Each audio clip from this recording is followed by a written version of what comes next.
আজকে সকালে দুধ নিয়ে চলে গেলাম। দুধ নিয়ে আসার পর খাবার কিনে নিয়ে মিক্সার করার কাজ শুরু করে দিলাম। এই জায়গায় ঢালা হচ্ছে কুড়ার ভুসি।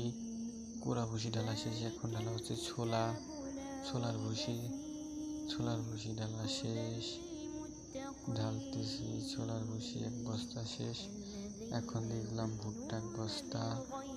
ভুট্টাও মিক্সার করা হচ্ছে। ভুট্টা দিয়ে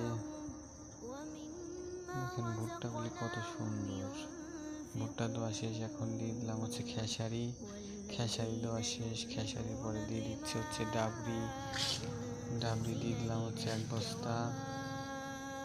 1 বস্তা ডাবরি দিয়ে দেওয়ার পরে দিয়ে দিলাম 1 বস্তা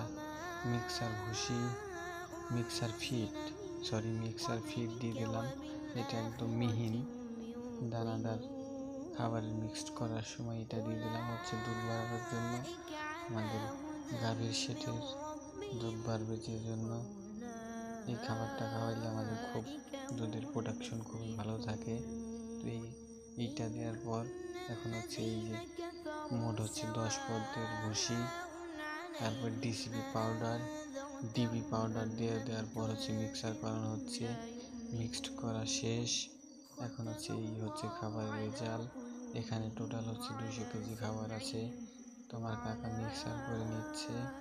এগুলি রেখে দেবো বস্তায় ভরে রেখে দেওয়ার পরে গাভীকে এগুলি দিয়ে দেবো। দেখেন কত সুন্দর দেখা যাচ্ছে খাবারগুলি। তো এইখানে 200 কেজি খাবার।